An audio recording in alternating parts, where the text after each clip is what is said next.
역대기는 역대급으로 긴 족보로 시작합니다. 아담부터 시작해서 각 지파가 쫙 나와요. 그 다음에 이제 9장에서 좀 전환이 되는데요. 바벨론에서 포로에서 돌아온 사람들의 그 백성 명단이 나옵니다. 그러면서 이때부터 역대기가 이제 과거에서 미래로 향해서 나아갑니다. 그리고 그 다음에 이제 사울의 족보가 또 두 번이나 나오는데, 몰락한 이제 사울 왕조 이후에 다윗을 통해서 하나님이 이스라엘을 회복시키셨듯이 바벨론에서 포로로 돌아온 사람들도 회복시킬 거라는 하나님의 약속이기도 합니다. 사무엘 그 서가 있고요. 열왕기서가 역사서가 있습니다. 성경에는. 그런데 왜 또 하나의 이 역사서인 역대기를 주셨을까? 역대기는요, 같은 역사들을 많이 담고 있지만 조금은 다릅니다. 왜냐하면 포로에서 돌아온 이스라엘 사람들에게 주시는 새로운 역사입니다. 다른 말로 하면 역사도 사실 그 역사 안에도 해석이 있죠. 그래서 하나님께서 다시 해석해 주신 역사입니다. 또 교회는 해석학적 공동체입니다. 하나님의 뜻에 대해서 같은 의미를 또 해석을 가지게 되는 거죠. 그래서 역대기는 과거사를 청산하고 미래로 나아가기 위해서 역사를 다시 기억하고 또 새롭게 해석하는 겁니다. 기억은 과거를 그냥 회상하는 게 아니라요, 우리가 어떤 기억을 가지느냐가 미래를 형성하게 되어 있습니다. 한번 따라해 보실까요? 기억은 회상일 뿐만 아니라 형성이다. 네, 마음에 병에 있으신 분들도 잘 생각해 보면요, 그 과거의 기억에서 벗어나지 못해서 나도 모르게 그 말과 성품과 행동에 그 묻어 나오는 경우가 참 많죠. 그게 무엇입니까? 과거의 상처가, 그것을 회상하는 데서 벗어나질 못하니까 그것이 나의 미래를 형성하고 있다라는 겁니다. 그래서 하나님은 이 기억을 굉장히 중요하게 여기시죠. 그러면서 분명히 기억할 것을 말씀하십니다. 이스라엘이 멸망한 그 이유, 또 사울이 몰락한 그 이유를 다시 한번 분명히 말씀하시는데요. 역대상 9장 10절 그리고 10장 13절에 동일하게 말씀합니다. 유다가 배신했다, 범죄했다. 또 사울이 주님을 배신했다, 범죄했다. 이렇게 강조하고 있습니다. 한번 따라해 보실까요? 배신은 곧 멸망이다. 배신은 죽음이다. 우리 옆에 분들에게 한번 해봅시다. 배신은 죽음이다. 왜냐하면 하나님은요, 언약을, 하나님이 하신 말씀을 반드시 지키시고요, 사람들도 그것만 지키면서 살면 천국이에요. 그건 천국이 다른 게 아닙니다. 자기가 한 말만 지킬 수 있으면 거기가 천국이에요. 그렇지 않습니까? 근데 그게 안 되는 거죠. 그래서 하나님께서는 이 언약을 굉장히 중요하게 여기시죠. 그러면서 또 하나는요, 이 역사를 가르쳐 주시면서 회개 없이는 회복이 없다라는 것을 다시 한번 밝히시는 겁니다. 또 한번 따라해 보실까요? 회개 없이는 회복도 없습니다. 네, 어떻게 해서든지 재건하고 그래서 과거사 청산 같은 게 중요한 겁니다. 그것을 직면하고 잘못을 바로잡지 않으면 미래로 나아갈 수가 없죠. 그래서 이 말씀은 성경 전체를 꿰뚫는 가장 깊은 진실 중에 하나입니다. 그래서 이 사울에 대해서요, 되게 어떻게 보면 돌직구죠. 돌직구를 이렇게 날린 후에, 그러나 이 역대기 기자는 거기서 끝나지 않습니다.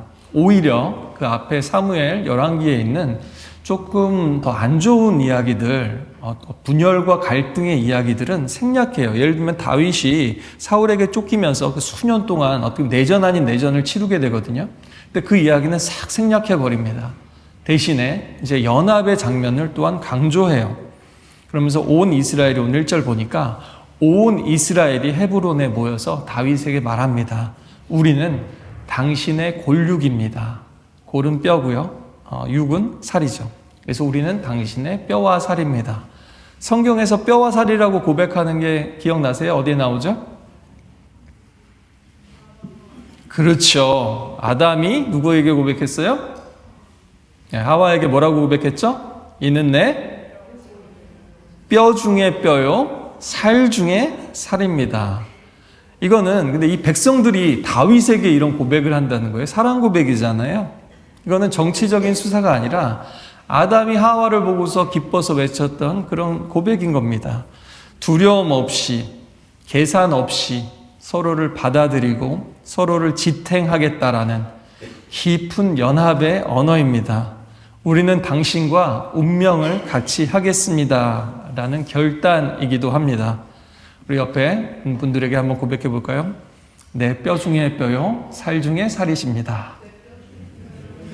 부부가 아니래도요, 성도들도 다 그런 겁니다. 하셔도 돼요. 네, 뼈 중에 뼈요, 살 중에 살입니다. 네, 그만큼 소중하다는 거죠.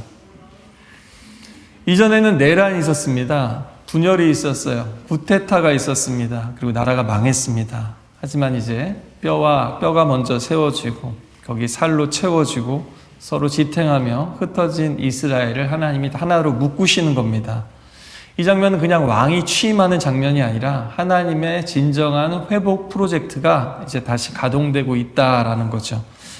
이전까지 온 이스라엘이라는 표현은요, 주로 이제 북지파들을 가리킬 때 온 이스라엘이라는 표현을 썼어요. 그런데 이제 여기 역대기에서 온 이스라엘은요, 심지어는 그 사울의, 다윗하고 척을 졌던 사울의 지파, 베냐민 지파까지도 이 다윗의 유다 지파와 연합해서 온 이스라엘이라고 부르고 있습니다.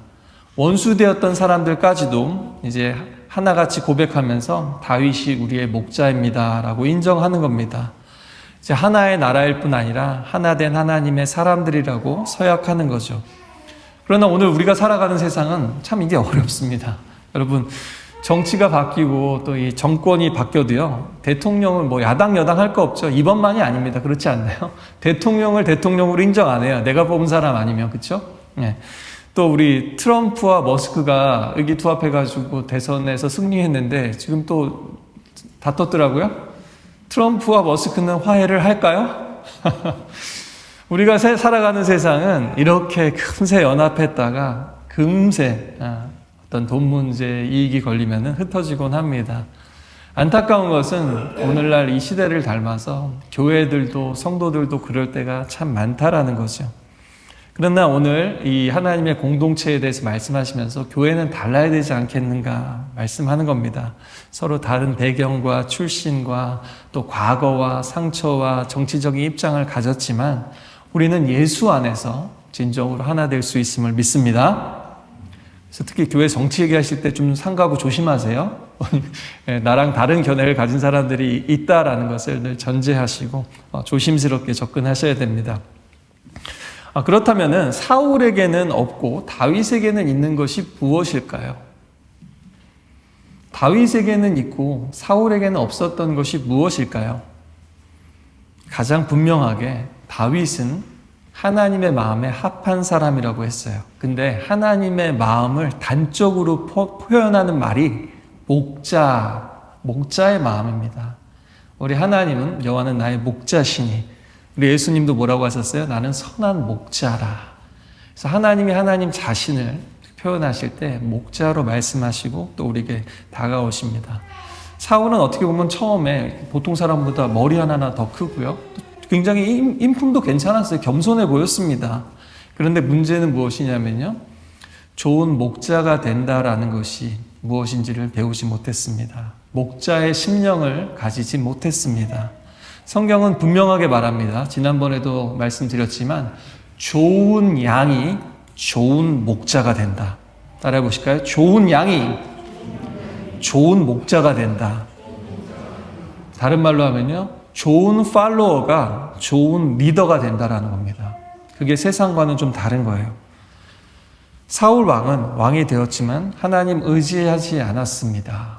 그리고 하나님의 권위에 사무엘의 그 말에도 순종하지 않았습니다.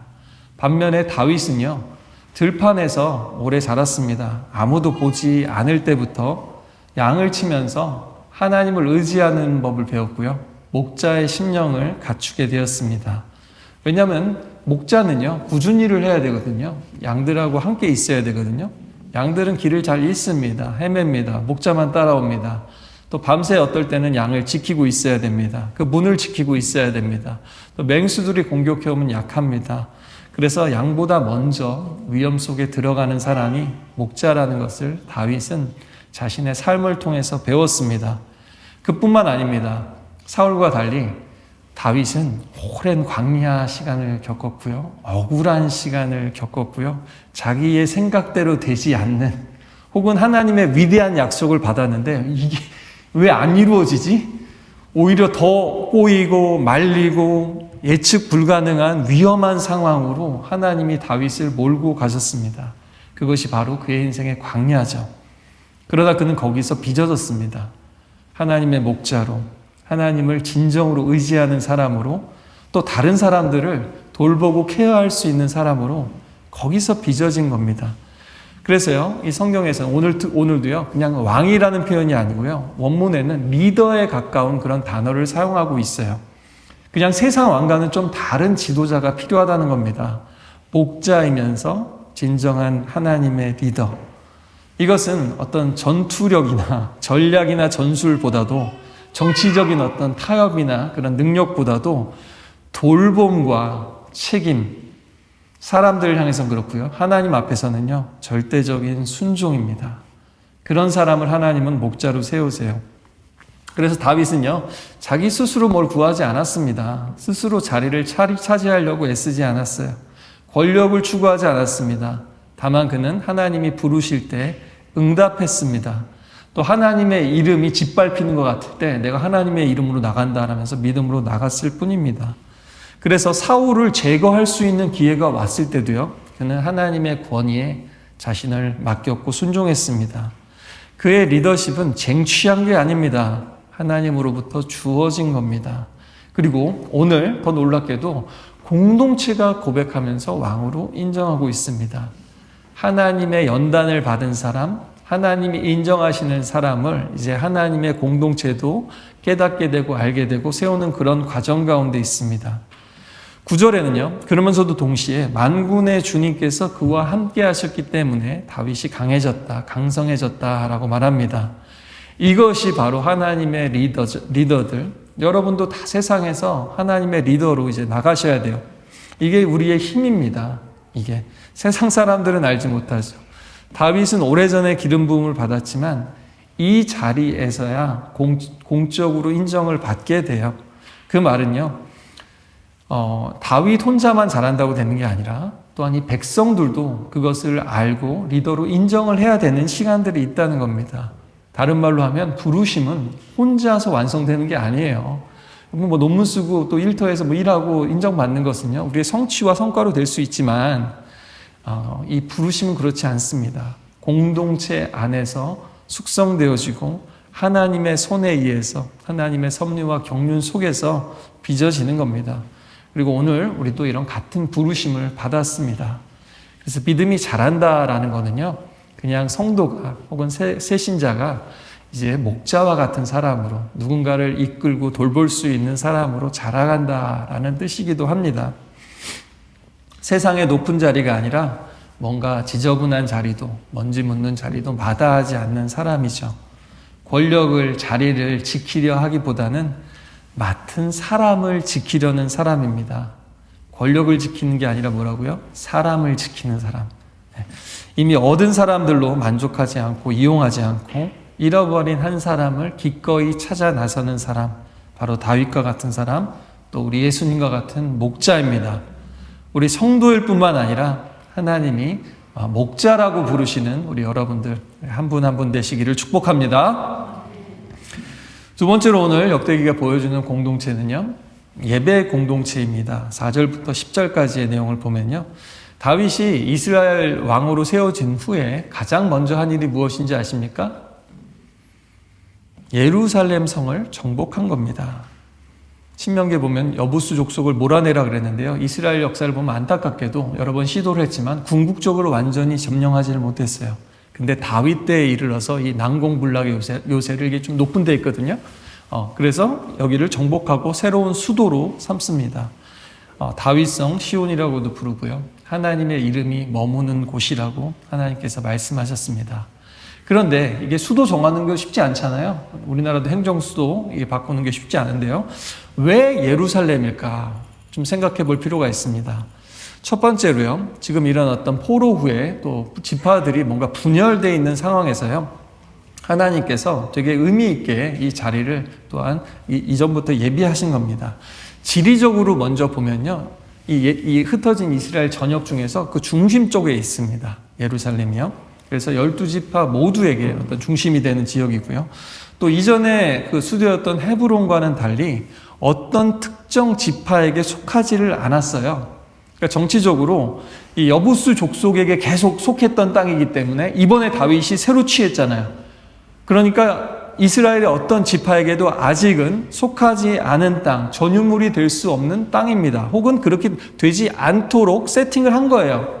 마치 그 미국의 워싱턴 DC가 그렇다면서요. 어느 주에도 속하지 않은 행정구역. 일부러 그렇게 미국의 헌법에 따라 그렇게 설계를 했다고 합니다. 또한 이 하나님 말씀을 봐도요, 굉장히 의미심장합니다. 아브라함이 멜기세덱을 만났던 살렘이고요. 또 이삭이 번제로 바쳐질 뻔했던 모리아산이 있는 곳이기도 합니다. 그리고 솔로몬이 성전을 세울 장소가 되기도 하죠. 그래서 이것은 단순히 군사적인 승리가 아니라 하나님의 언약이 성취되고 예배가, 그 예루살렘이 이제 예배의 처소가 되잖아요. 예배가 회복되는 것이 새로운 시작이라는 겁니다.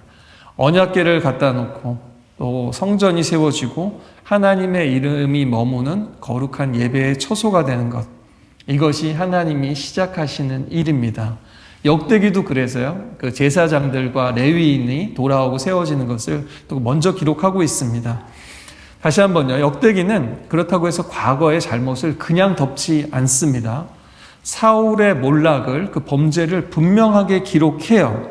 그러면서도 동시에 모든 지파들을 아우르면서 그 각 지파의 이름과 족보를 불러주고 기록하면서 그들을 하나로 묶어줍니다. 과거를 청산하면서 미래로 나아가기 위한 이 연합의 비전을 제시하고 있는 거죠. 다윗은 혹독하게 심판한 적이 있어요. 사울의 후손들 중에서 그 기브온 사람들이 얘기하니까 사울의 후손들이 처형당하도록 내어준 그런 심판과 정의를 세운 적이 있습니다. 그러나 동시에 그 요나단의 아들 무비보셋이 이제 잊혀지고 어려움을 겪을 때 다시 왕궁으로 불러서 식사를 하고 왕자처럼 여기면서 사울의 집에 대한 존중과 예우를 또한 충분하게 해주었습니다. 이것이 바로 다윗의 리더십이면서 동시에 하나님이 원하시는 리더십이기도 합니다. 뭐냐면요, 공의와 자비를 함께 품는 리더십입니다. 이게 참 생각보다 어려워요. 그래서 새벽빛 묵상에서도 제가 말씀 전한 것처럼 예루살렘의 문지기에 대한 말씀이 역대기에 보면 길게 나오거든요. 왜냐하면요, 문지기들이 중요합니다.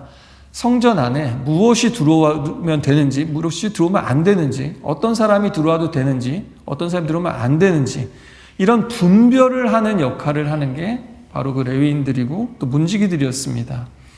무슨 얘기냐? 하나님의 공동체는, 또 우리가 드리는 이 예배는 사랑과 믿음만으로 되는 게 아니라는 겁니다. 분별과 때로는 가지치기가 있어야만 하나님의 그 거룩함이, 우리의 온전함이 유지될 수 있다라는 거예요.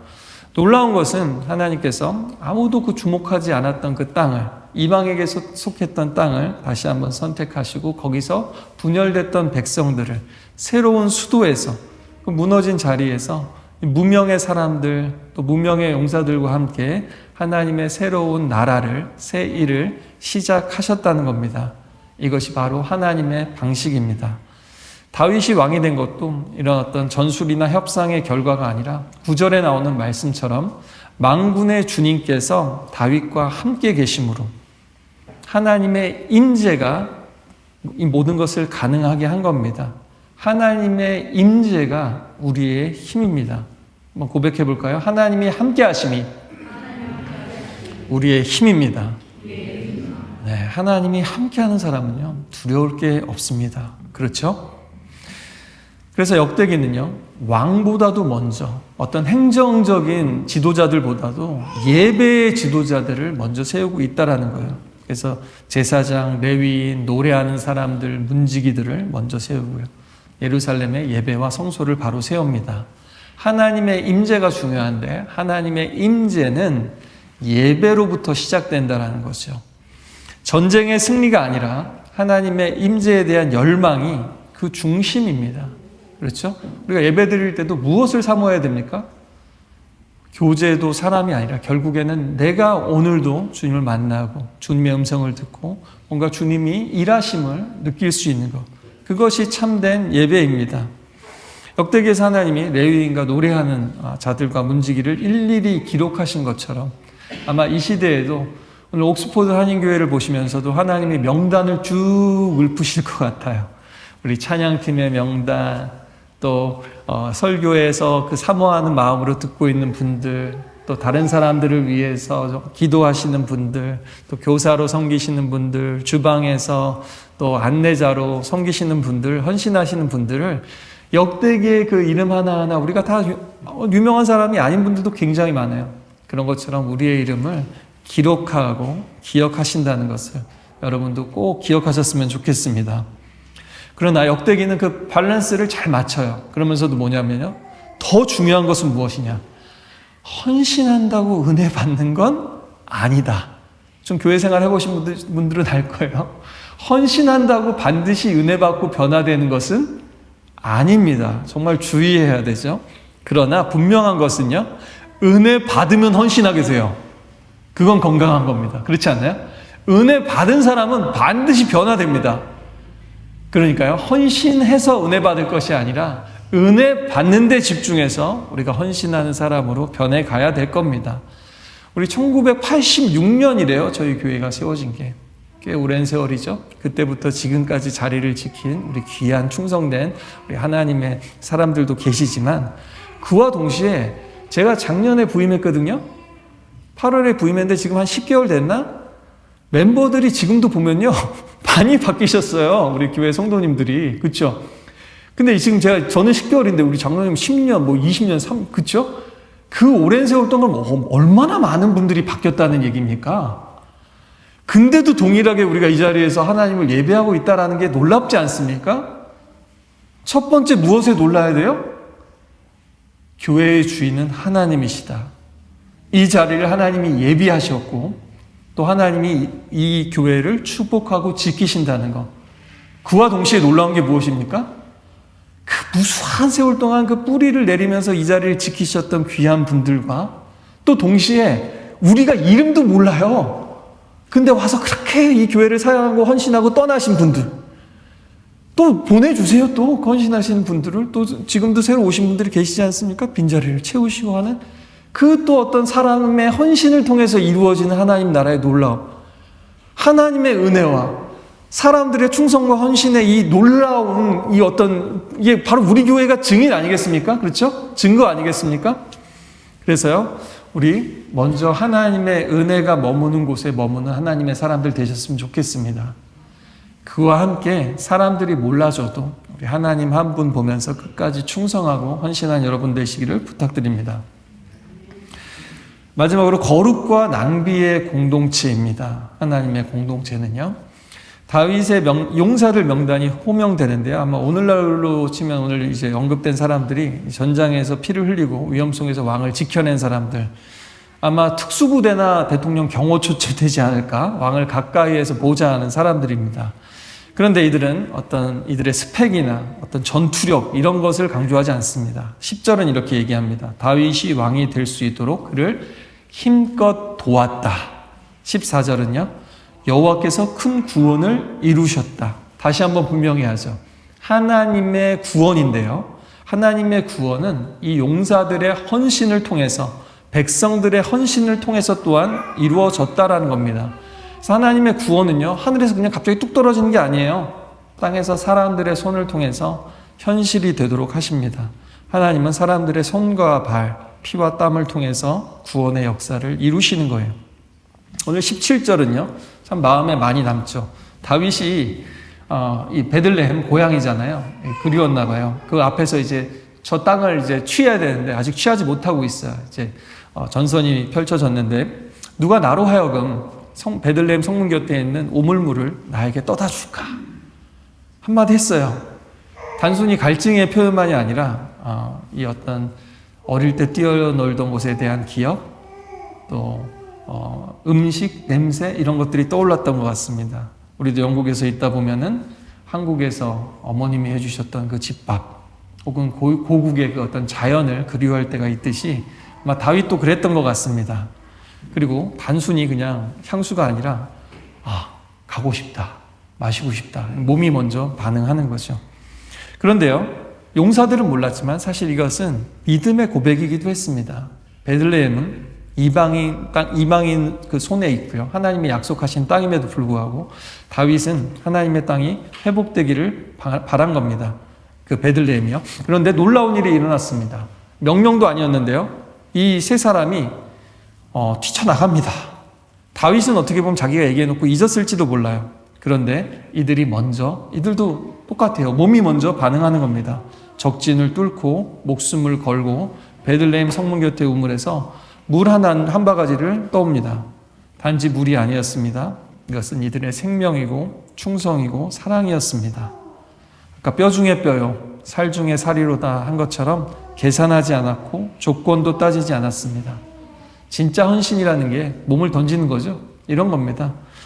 누가 시켜서 하는 게 아니라 그냥 마음이 동하는 거예요.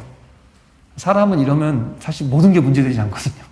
마음만 동하면요, 몸이 아무리 피곤해도 사람들은 다 합니다. 그렇죠? 그게 사람이에요. 근데 이게 참 어렵죠? 우리는 시켜도 안 하는데요. 그렇죠? 가정에서 사랑하는데 시켜도 안 해, 시켜도.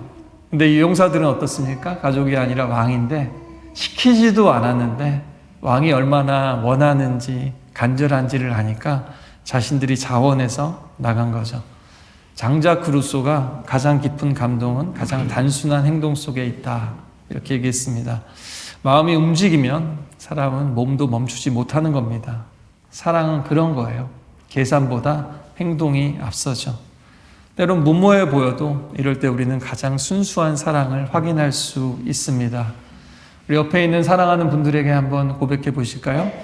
시키지 않아도 할게.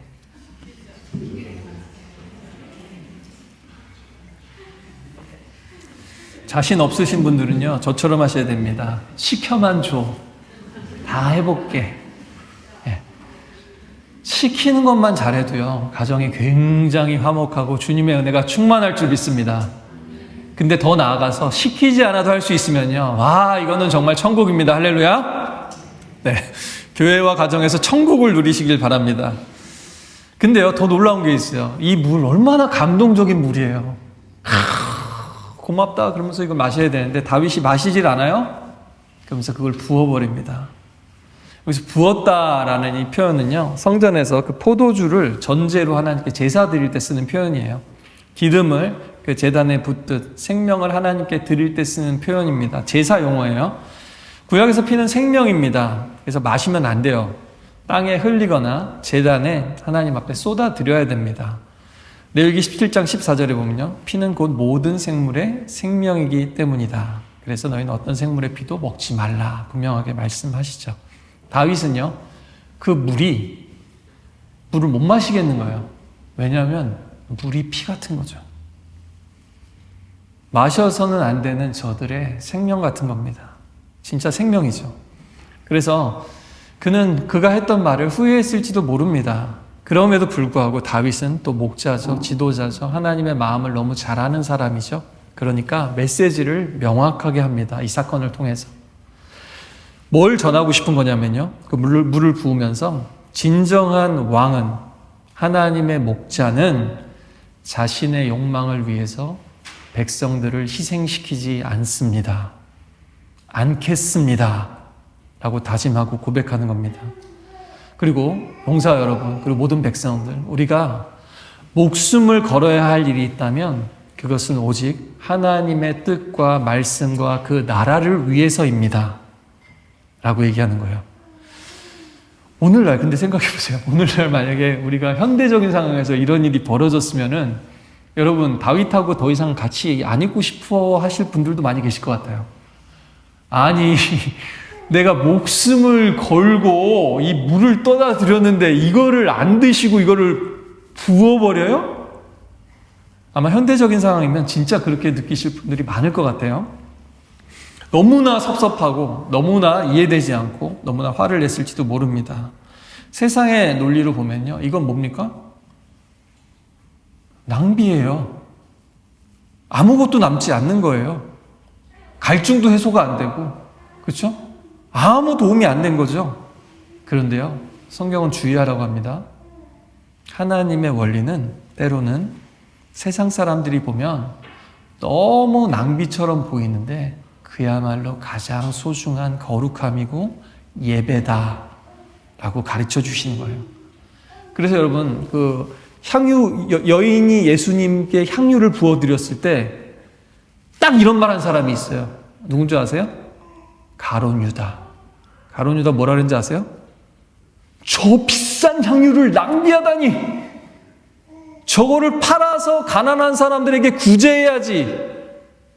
여러분, 교회에서 사실 이런 문제로 의견을 부딪히거나 이해 못하시는 분들이 상당히 많아요. 교회는 세상하고 좀 다른 방식으로 움직이는 겁니다. 합리적으로만 움직이는 게 아니에요. 물론 교회도 투명하고 합리적이고 생각을 깊이 하고 논리적으로 해야죠. 차근차근 생각하고 회의도 하고 결정도 잘 내려야 됩니다. 그러나 세상의 방식과 제일 이해가 안 되는 부분이 이런 부분인 거예요. 세상 사람들은 도무지 이해할 수 없는 방식이죠. 왜 저 돈을 저기다 저렇게 쓰냐? 그러나 다윗은 그 물을 그냥 버린 게 아닙니다. 하나님께 부어드리면서 그 용사들의 충성을 하나님이 마셔주십시오. 하나님이 받아주십시오. 이건 너무 귀해서 제가 받을 수조차 없습니다. 라고 하나님께 돌려드리는 거예요. 용사들의 헌신을 예배로 바꾸고 있는 거예요. 더 나아가서 자기가 상가잖아요. 자기도 먹고 싶어서 얘기했는데, 그리고 지금 어떻게 보면 이 사람만 생각하면 마셔야 될 것 같은데, 이 사람들 충성된 용사들을 내 사람으로 만들고 인정받고 싶으면 마실 것 같아요, 오히려. 그런데 뭡니까? 삼가고 절제합니다. 그러면서 분명히 하죠. 무엇입니까? 자신의 삼관과 절제마저도 하나님 앞에 예배로 부어드리는 거예요. 이해가 되십니까? 이거는 정말 깊은 믿음이에요. 이 순간 다윗은 진정한 왕으로 거듭났는지도 모릅니다. 그리고 세상의 왕과는 다른 하나님의 목자의 모습이 어떠한지를 보여주고 있는 거죠. 이것이 참된 예배입니다. 열심보다 삼가는 것보다 더 중요한 것은 누구를 위해서 하고 있느냐라는 것이죠. 그러나 우리도 모르게 자주 계산하고 조건을 따지고 움직일 때가 참 많습니다. 이 정도 했으면 그래도 이런 생각이 들 때 있죠. 혹은 내가 이렇게 했는데 왜 나한테 이거 응답 안 해주시지? 복을 주신다고 했는데 왜 복을 못 받는 것 같지? 왜 이만큼 했는데 왜 인정을 안 해주는 것 같지? 몰라주는 것 같지? 저 사람은 되게 튀고 인정받고 칭찬받는 것 같은데 왜 그러지? 저 사람은 잘 되는 것 같은데 왜 나는 그러지? 그런 생각 들 때가 참 많습니다. 그러나요? 진짜 하나님을 아는 사람, 오늘 이 용사들도요, 어때요? 보상을 바라지 않았습니다. 그러나 하나님도 다윗도 다 챙겨줘요, 사실. 또 다윗도 그 충성과 사랑을 자신의 것으로 소유하지 않았습니다. 그 모든 것은 하나님께 부어지고 흩어졌습니다. 이것이 바로 거룩한 낭비의 공동체입니다.